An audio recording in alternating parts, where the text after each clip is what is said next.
গণতন্ত্ৰৰ চতুৰ্থ স্তম্ভত খলকনি বিশুবৰত বিস্ফোৰক সামগ্ৰী উদ্ধাৰক লৈ চাঞ্চল্য দুটা ৱেব পৰ্টেলত জড়িত সাংবাদিকক আটক ছ'চিয়েল মিডিয়াত এতিয়া দৈনিক ঘটিছে নতুন সংযোজন ৱেব পৰ্টেলৰ ধন ঘটাৰ আশিলা হৈ পৰিছে নেকি ছ'চিয়েল মিডিয়াৰ এইসমূহ প্লেটফৰ্ম সংযোগ হৈছে ন সাংবাদিকৰ পৰিচয় পাইছে গণতন্ত্ৰৰ চতুৰ্থ স্তম্ভৰ এতিয়া মূল বিষয়লৈ আহিছোঁ যোৱা 25 ছেপ্টেম্বৰত বিশুবৰ আৰক্ষী থানাৰ অন্তৰ্গত এজন ব্যক্তিৰ পৰিত্যক্ত শৌচাগাৰত উদ্ধাৰ হৈছিল বিস্ফোৰক সামগ্ৰী এই ঘটনাৰ পিছতে আৰক্ষীয়ে বুবুল নামৰ এজন ব্যক্তিক আটক কৰি জেল হাজতলৈ প্ৰেৰণ কৰে জানিব পৰা মতে বুবুলৰ স্বীকাৰোক্তিক যোৱা দুটা দিনৰ আগত বিশুবৰৰ পৰা দুটাকৈ ৱেব পৰ্টেলত কৰ্মৰত জাকিৰ হুছেইন নামৰ যুৱকজনক বিশুবৰ আৰক্ষী থানাত গোচৰ নং 15/2024 US 61-2 217/288 BNS 2023 RW 4B 5A দণ্ডবিধি আইনৰ অধীনত আটক কৰি জেল হাজতলৈ প্ৰেৰণ কৰিছে এতিয়া প্ৰশ্ন হৈছে কাৰ ছত্ৰছায়াত এই অপৰাধীটোৱে নিজকে গণতন্ত্ৰৰ চতুৰ্থ স্তম্ভ ৱেব পৰ্টেলৰ সাংবাদিক বুলি চিনাকি দি স্থানীয় অঞ্চলত ত্ৰাস সৃষ্টি কৰি সাংবাদিকৰ পৰিচয় পত্ৰ লাভ কৰিছিল চাওঁ আহক এই বিষয়ে আমাৰ এক প্ৰতিবেদন শিৱসাগৰৰ পৰা ফাৰহান লস্কৰৰ ৰিপৰ্ট মোৰ ঘৰলৈ আৰক্ষী বিষয়াসকল আহিছিলে ৰাতি পুৱা সময়ত পুৱতি নিশা তেখেতলোকে আহি মোৰ গেৰেজটো পঢ়িলে চালে মোৰ গাড়ীকেইখন চেক কৰিলে তাৰপিছত তেখেতলোকে সুধিলে যে আপোনাৰ যোনটো পুৰণা শৌচাগাৰ আছে সেইটো ক'ত আছে তো মই দেখালোঁ লেট্ৰিন বাথৰুমটো তো তাত গৈ পেলাই তেখেতলোকে 1 ঘণ্টাই প্ৰায় 20জন 25জন আৰক্ষী জোৱানে বিচাৰি আছিলে ইনভেষ্টিগেশ্যন কৰিলে তেওঁলোকে একো নাপালে তাত তাৰপিছত আকৌ মোক সুধিলে পিছফালে ভৰা গোহালি কোনটো তেতিয়া মই গোহালিটো পিছফালে মই দেখালোঁ দেখুৱাৰ পিছত গোটেই পুলিচ বিষয়াখিনি তালৈ যোৱাৰ সুযোগ লৈ বুবুলৰ মানে কিবা কোলা কেৰিবেগ এটাত বস্তু এটা আনি পেলাই তাত থৈ পেলাই মানে দৌৰিল তো আমাৰ কিনাৰৰ মানুহঘৰৰে বাপেক পিতেক তিনিওজন উঠিছিলে নামাজ পঢ়িবলৈ তেওঁলোকে ওপৰৰ পৰা চাই আছিলে চাওঁতে বুবুলৰ মানে কোলা কেৰিবেগ এটাত বস্তু এটা আনি থৈ পেলাই মুখৰ ডিঙিত গামোচা এখন লৈ পেলাই দৌৰি যাওঁতেই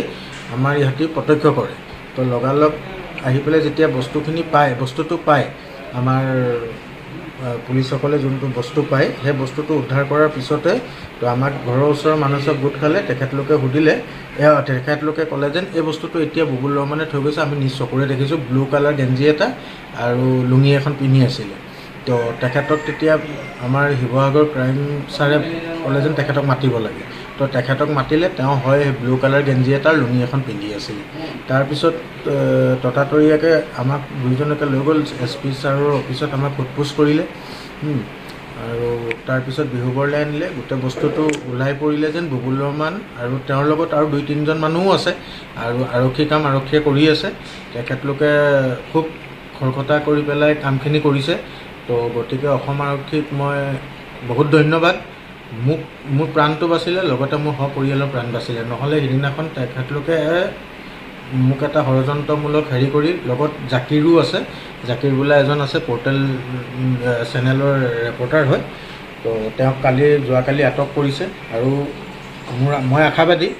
যেন আৰক্ষীয়ে মোক ন্যায় দিব আৰু ওপৰলা আছে মই এতিয়া মানে তেওঁলোকৰ ওপৰত বিশ্বাস ভগৱান আছে তো যি হ'ব খুব ভালকৈ কৰিছে তদন্তটো বিহুবৰ আৰক্ষীকো মই ধন্যবাদ দিছোঁ আৰু শিৱসাগৰ যোনকেইজন চাইছে তেখেতলোককো মই বহুত ধন্যবাদ দিছোঁ কোন আৰক্ষী আছিলে ইয়াত যিদিনাখন আপোনাৰ ঘৰত অপাৰেশ্যন কৰিবলৈ আহোঁতে পুৱাই আপোনাক গাড়ী চেক কৰিছিলে বা আপোনালোকৰ শৌচাগাৰ চেক কৰিছিলে তাত কোন আছিলে তাত আমাৰ শিৱসাগৰ এডিশ্যনেল ক্ৰাইম ছাৰ আছিলে তো বিহুবৰ আৰক্ষী থানা আছিলে আৰু DSP ছাৰো আছিলে বুলি শুনিছোঁ মই নাজানো গেলেকী থানা আছিলে নাজিৰা থানাও আছিলে বুলি মোক পিছতহে মই গম পাওঁ যেন এওঁলোকো আছে কিন্তু প্ৰায় 40জনীয়া এটা দলে আহিছিলে আমাৰ ঘৰলৈ তো 2টামান বজাৰ পৰা তেখেতলোকে তালাচী কৰিছে পুৱা 4 বজালৈকে তালাচী কৰিলোঁ। আপোনাক কি ষড়যন্ত্ৰমূলকভাৱে আপোনাৰ প্ৰতিবেশীয়ে ফচাবলৈ বিচাৰিছিলে নেকি? হয়, সেই বস্তুটো জলজত পটপটকৈ ওলাই পৰিলে, তো গোটেই বস্তুটো লগালগ তেখেতলোকে গম পালে আৰু ওচৰৰ মানুহেও দেখিলে, আৰু তেখেতৰ বকুল ৰহমানৰ লগত আমাৰ মছজিদৰ সংক্ৰান্তত লৈ পেলাই এনেকুৱা অলপ মানে ধৰি লওক তৰ্ক বিতৰ্কও হৈছিলে,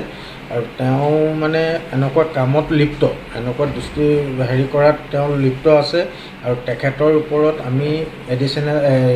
আপোনাৰ DC Nazira sir, DC sir, SDO sir, SDPO sir চবতে আমি প্ৰতিলিপন কৰিছোঁ যেন তেখেতে এনেকৈ বেয়া কাম কৰি থাকে, সমাজখনক মানে অপ্ৰীতিকৰ চেষ্টা কৰে। তো তেওঁৰ ওপৰত পহিলাৰ পৰা বহুত নানা গোচৰ আছে, আৰু এই জাকিৰ বোলা ল'ৰাজন যোনজন, তেওঁ ৰাতি বহি পেলাই বহুত জেগাত মিটিং কৰা তথ্য আছে। তেওঁ ৰাতি তেওঁলোকে প্ৰায় 1.5 মাহ 2 মাহৰ পৰা এইটো পৰিকল্পনা সাজিছে। আৰু জাকিৰৰ ওপৰতো বহুত অভিযোগ আছে, মানে বহুতখিনি অভিযোগ আছে জাকিৰৰ ওপৰত, সেইখিনি মই বিতংভাৱে নকওঁ। বাকী মোৰ বিশ্বাস যেন প্ৰশাসনে